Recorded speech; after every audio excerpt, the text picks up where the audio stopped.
Hello, my friends, and welcome back. Thank you very much for being with me again today.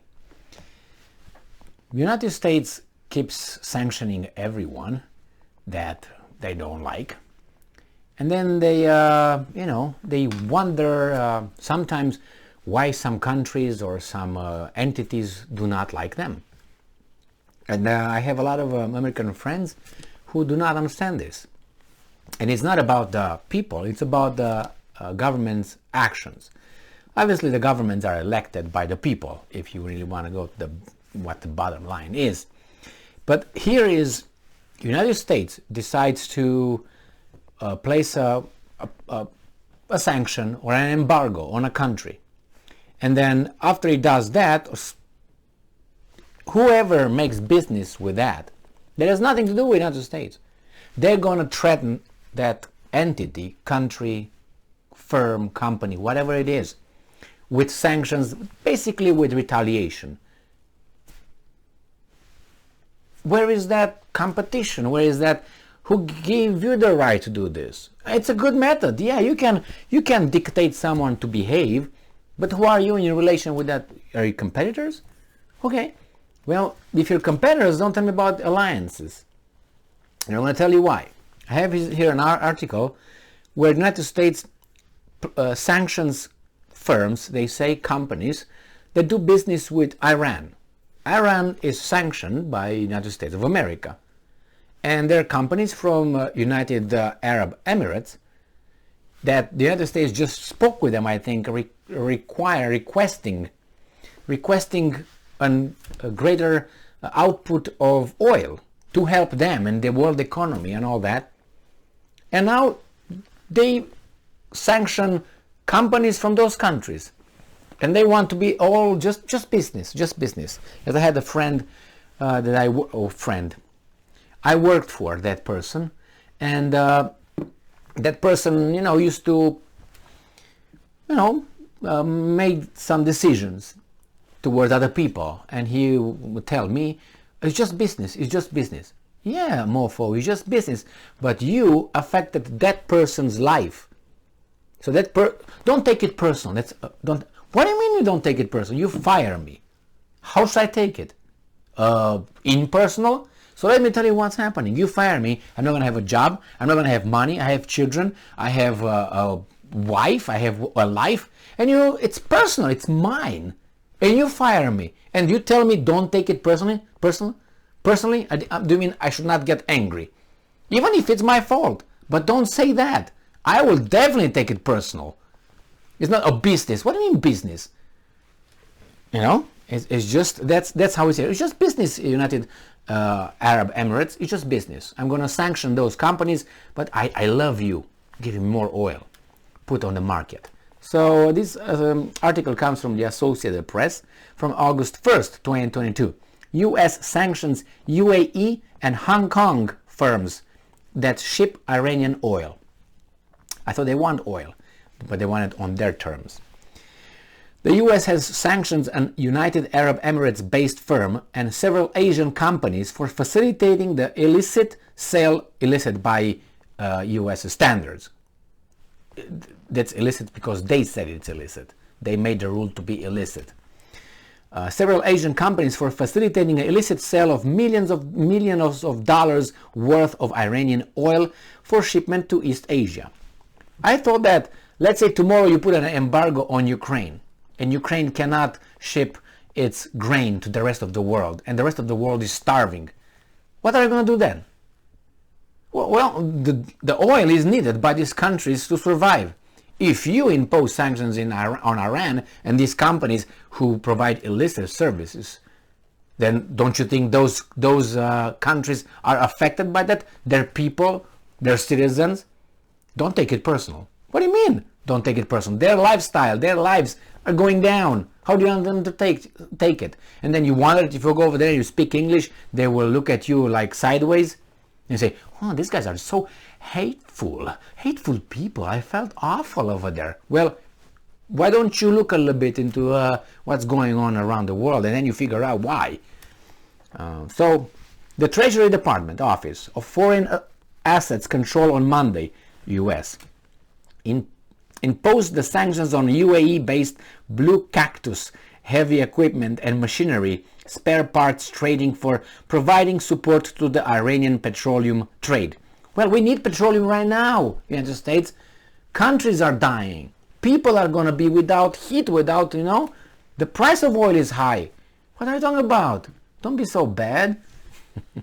Hong Kong-based Farwell Canyon HK Limited and then Shekufei International Trading Company Limited and PS and blah blah blah. That's all companies that the Treasury, they're hit with the Treasury's sanctions. The latest round of sanctions targeting Iranian oil sales come as the US attempts to re-enter the Iran nuclear agreement that President Donald Trump exited in May 2018. So you hurt me, Iran, and you want me to deal with you and agree to your things. What is this? Why would I? No, I will negotiate with you in bad faith. Because look what you're doing to me. Oh, you want me to change my behavior? Why? Why should I listen to you? Well, if you don't listen, I will impose sanctions on you. How about that? See how it goes? And this is the world that has a world order. Disorder for us, order for them, because it orders to us.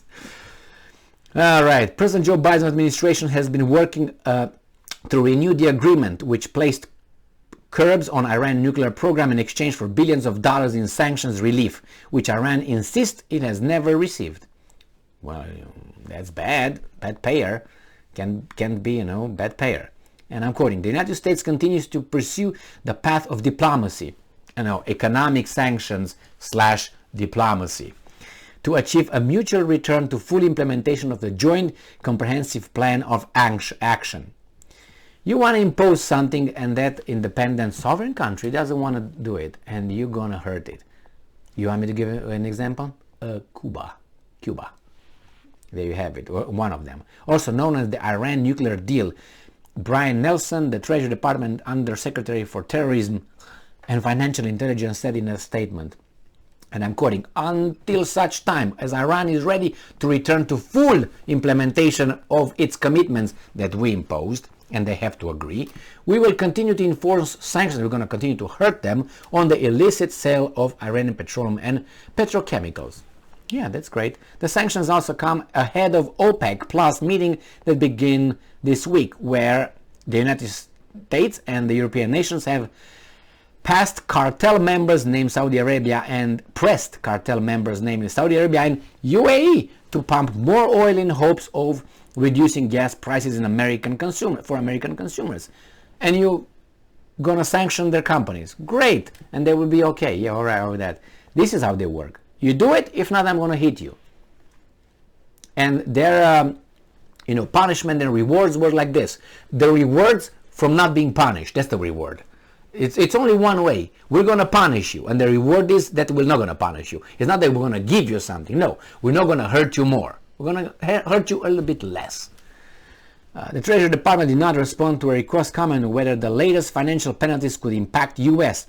hopes to get increased oil production from the UAE. Of course, because you ask here, Saudi Arabia and UAE to pump more oil in hopes of reducing gas price for American consumers. In late June, OPEC and allied producing nations decided not to boost production of crude in a meaningful way to consumers. The administration uses an August 2018 executive order signed by Trump as its authority to impose the sanctions. So it's unilateral sanctions. They decided on their own, we're going to do this. Well, what can you do? This is and then we have Anthony Blinken, who said that until Iran is ready to return to full implementation, after implementation of what we tell Iran to implement of the nuclear deal agreement, we will continue to use our sanctions authorities to target exports of petroleum products, and petrochemical products from Iran. So I don't like this kind of thing where power dictates. And they talk about United Nations and all that. No, power dictates. That's how it is. I'm stronger. I'm going to impose whatever I want against you. I don't like your policy. for whatever reason, because you talk smack about another country and that country has nuclear weapons, for instance, that's the victim right there, has the right to defend itself. But if you talk smack, sanctions on you. But the other ones are just using real ammunition to take targets, in Iran. You know what I'm talking about, right? That's the world we're supposed to like and appreciate and say, yes, the hegemony. Why am I critical about it? Because it's hypocritical. I don't like hypocrisy. I don't like injustice. Regardless if it comes from my father, from my sister, from my wife, from my friends, I don't like it. And I'm call them out. So if it comes from the United States, I do this so they can't change their behavior. Or we all agree we are thugs, and who has a bigger this rules. But no, we want to be recognized that we're the nice guys, but we're thugs.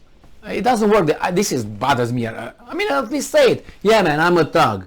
Give me your money, do what I say. But no, I'm fantastic, I'm perfect, I'm extraordinary, I'm exceptional, and then I'm a thug. How is that? But you can't say I'm a thug, even though my behaviors meet the definition of a, Thank you very much for being with me again today. Stay strong, stay smart, look for the truth, and be just.